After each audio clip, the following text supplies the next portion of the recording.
y me toca presentar al último ponente del panel de esa ley.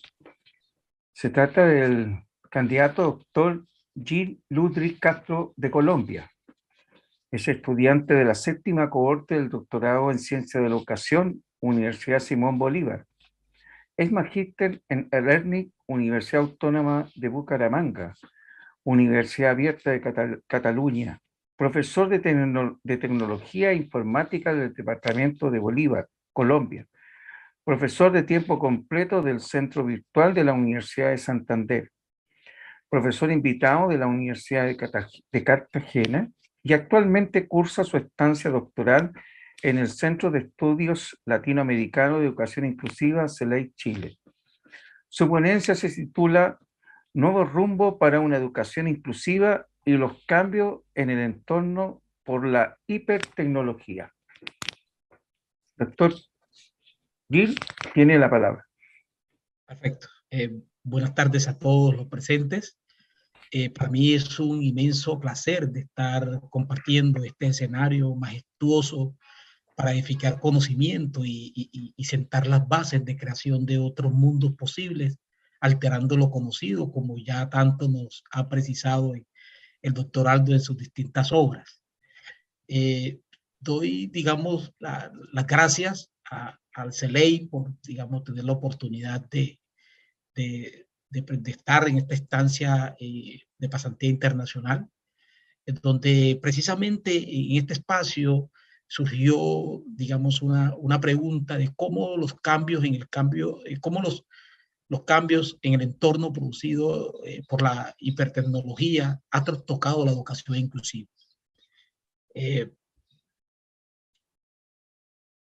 Ok.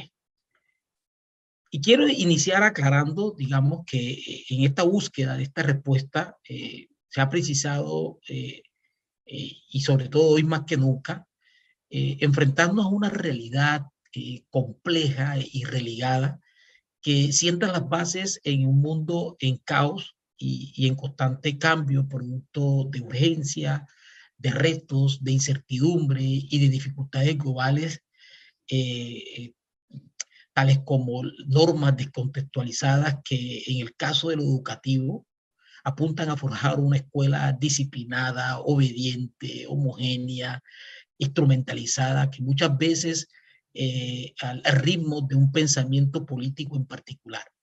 Igualmente nos enfrentamos a fenómenos migratorios, aunque se han producido durante toda la historia de la humanidad, creo que se han hecho más visibles en estos tiempos. Igualmente, desigualdad social y económica, escasez de alimentos, luchas y enfrentamientos políticos por el poder, el calentamiento global del planeta, la falta de cooperación entre las personas, los pueblos y las naciones, y indudablemente la actual crisis sanitaria producto por el COVID-19. Lo que preocupa es que el ser humano sabe lo que pasa y no le da la importancia que se merece. ¿Hasta cuándo nuestro planeta resistirá? Es la gran pregunta que muchos de los intelectuales y activistas sociales se hacen a diario. Pero aceptar que los problemas de la humanidad son globales es reconocer la necesidad inaplazable de transformar la educación hacia perspectivas transdisciplinarias, complejas y por ende inclusivas, que posicionen la práctica pedagógica desde escenarios abiertos, complementarios y heterogéneos que rompan los muros de las disciplinas hacia la construcción de saberes plurales, dialogantes y contextualizados, como lo precisa Ciurana Lobo en el 2016.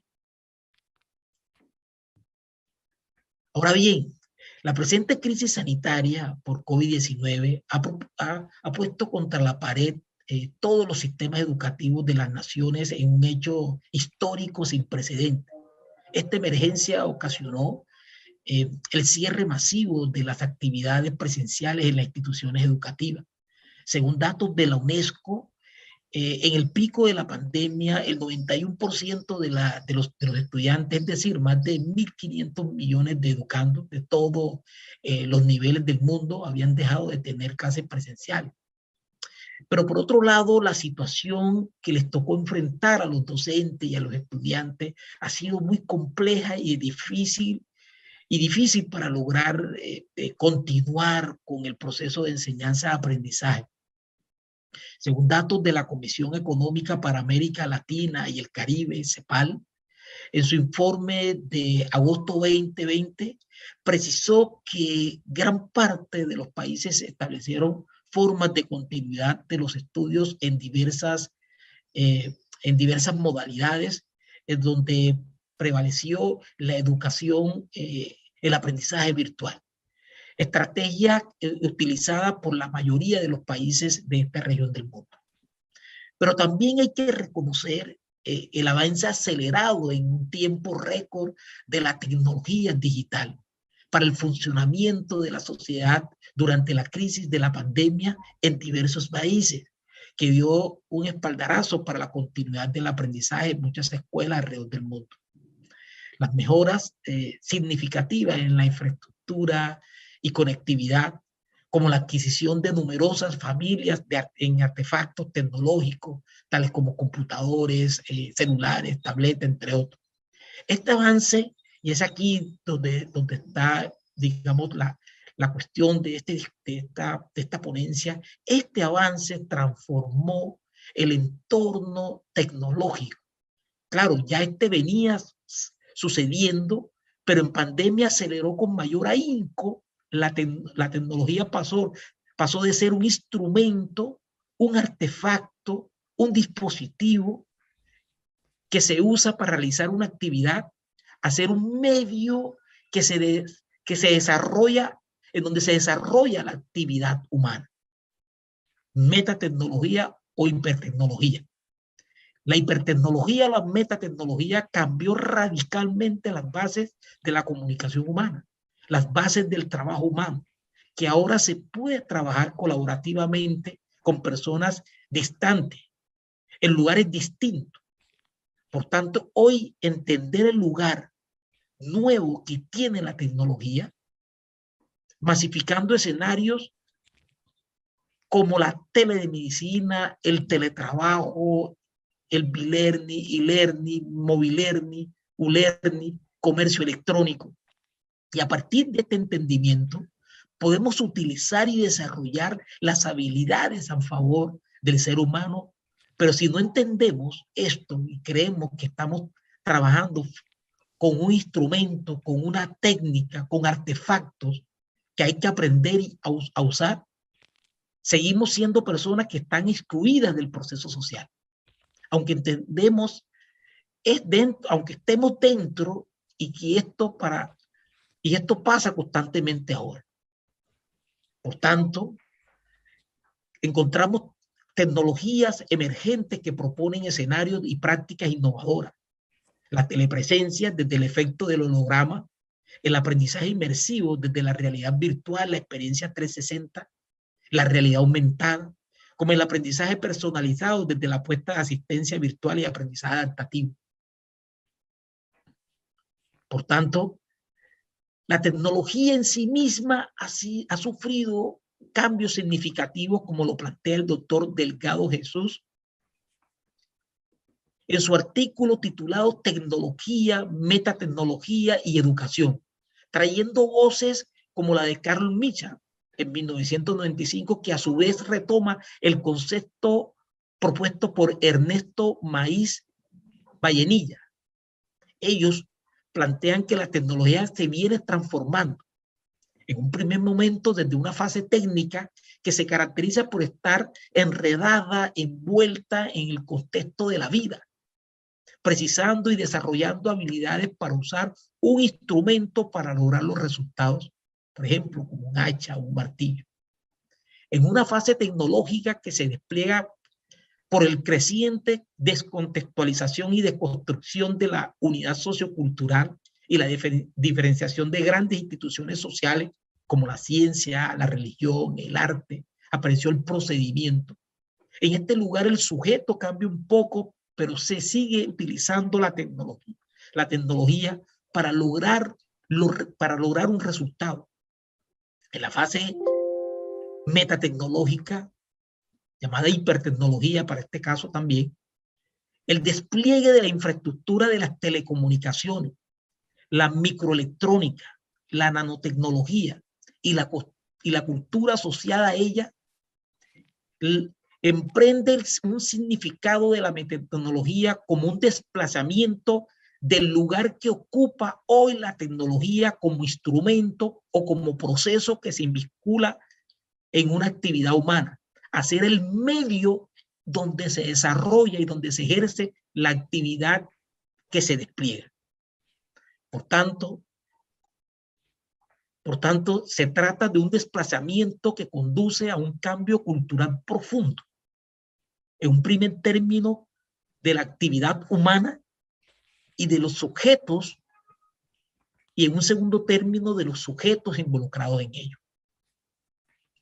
El cambio tecnológico está conduciendo al cambio social de una manera prácticamente invisible para los ojos de las personas que están cambiando. Y esto se debe a la visualizar para que las personas aprendan a desarrollar su vida cotidiana en ese medio tecnológico, en el cual intercambiamos información, compramos, vendemos, prestamos servicio, educamos, hacemos propaganda política, manipulamos personas, etc. Esta es la vida cotidiana en toda su realidad. El que sabe las reglas del medio y conoce el medio desde dentro y entiende las particularidades de este medio con respecto a los mundos exteriores de la vida cotidiana tecnológica, tiene ventajas comparativas con el resto al otro.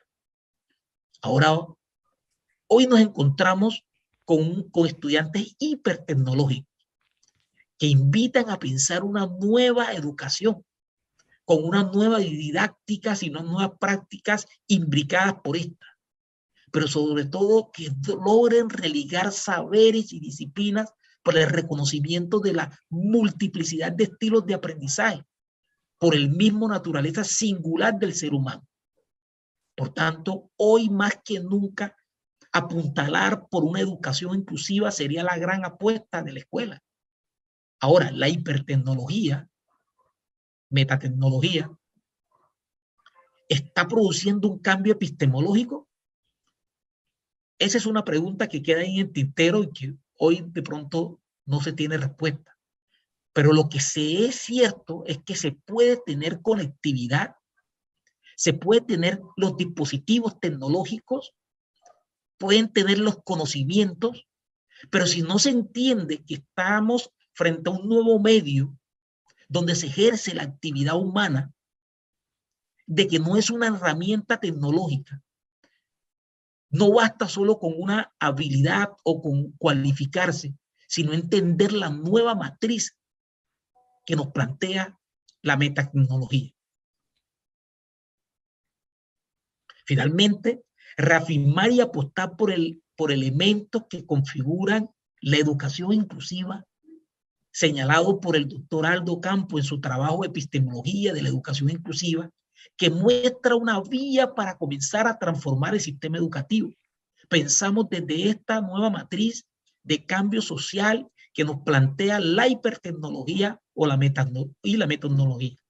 La idea es apostar a una educación inclusiva como práctica pedagógica y que desde aquí, desde los docentes, desde los escenarios de enseñanza y aprendizaje que puedan recrear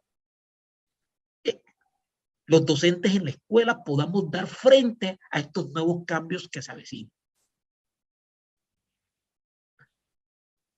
Finalmente, y ya para culminar, pensar y actuar de manera religada es una serie de las conclusiones finales, reconociendo el carácter postdisciplinar y por ende transdisciplinar en la reconfiguración de una nueva forma de ver y de estar en el mundo, lo cual puede ayudar a emerger nuevos escenarios del saber, plantear una escuela más de la pregunta que una escuela de la respuesta a preguntas inexistentes, como también lo plantea Freire en su momento, que no solo se busque el saber conocer, el saber hacer y el saber ser, sino también el saber de construir y el saber religar entre todos, como lo plantea González Velasco y Morán en sus obras. La actual situación pone en manifiesto construir una nueva configuración de la práctica pedagógica desde el reconocimiento de nuevas escenografías comunicativas, a través del religaje de elementos de la virtualidad y la educación en casa, con la presencialidad, con su naturaleza colaborativa, combinatoria y complementaria. La apuesta es configurar situaciones de aprendizaje transdisciplinarias que proporcionen la religación de diferentes saberes en torno a problemas y necesidades concretas, contextualizadas, globales, y que obliguen a construir recursos educativos digitales enriquecedores y de diversos formatos para garantizar múltiples alternativas y representación, acción y expresión e implicación en el aprendizaje del estudiantado. Asumir la educación inclusiva como práctica pedagógica es plantear una provocación del status quo, como también nos propone Aldo Campos en sus obras, y es comenzar a pensar en otras alternativas de enseñanza, de aprendizaje, de relación, escuela-sociedad, es resistir a lo tradicional, es ir más allá de lo que el establecimiento solicita, es pensar en otro mundo posible. La educación inclusiva como práctica pedagógica logrará finalmente resignificar el objeto fundamental de la escuela en la búsqueda de legitimar otros escenarios socialmente excluidos. Gracias por escuchar.